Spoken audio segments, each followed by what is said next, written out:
Monday's Loose Lunch with the Loose Women, and now to a story that's on everyone's lips at the moment, and that's the planned one-day strikes by Royal Mail staff coming this Thursday.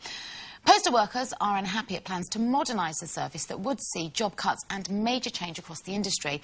But writing in The Sun at the weekend, businesswoman Karen Brady said that the strike action will do no good for postmen or the industry. So, what do we think? Are they right to go out on strike this week? Well, actually, believe it or not, I do sympathise with them.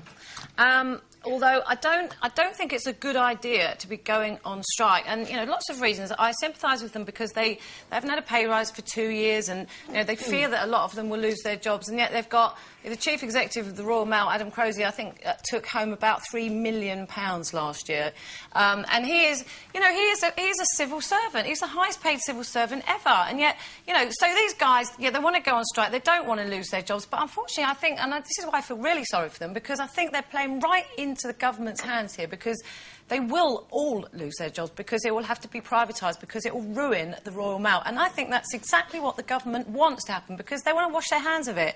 They don't want the Royal Mail. They won't get away with selling it now, but obviously if it goes down the pan, they will have to, and then it will be privatised, and then none of them will have jobs. I absolutely do sympathise for them, though, for going on strike. I mean, I never do sympathise for strikers, but I do this time, because I just think the country, you know, we all feel for the postal workers, don't we? We all feel for them. We need our postmen. I think there are lifelines to people all over the country very often.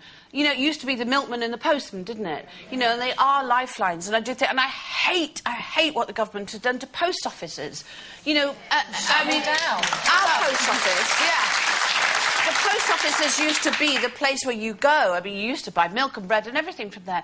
And you go to country villages now, there isn't a post office. No. You have to go into major buildings for post offices. And also, if Carol's right and we do end up with a privatised Royal Mail, what happens to those far-reaching kind of communities where service would be the first, you know, their service would drop off? And, you know, we've had a lot of emails in on this while we've been on the air with a lot of our viewers saying, well, these people should be lucky, consider themselves lucky in a recession. That they're in a job. Well, but you know what? They're in a boom business. Royal Mail has made big profits for the last 2 years, and they're the people on the ground helping Mr. Big Boss to achieve those figures. So why shouldn't they expect to have that reflected? They provide a wonderful service. Amazing. They really value do, for at money. a very, very reasonable price. Yeah. Royal Mail are crippling the postal workers. It's a terrible shame, and actually they are diluting the postie as we know him, because he doesn't come at the same time every day anymore. You know, that thing of in the morning you can set your clock by the fact the first post has come, and then the second post, or it must be 2 o'clock or whatever. It comes at any time of the day now, so already they've diluted the impact that the postie has in the community. So they're absolutely crippling what we know and love.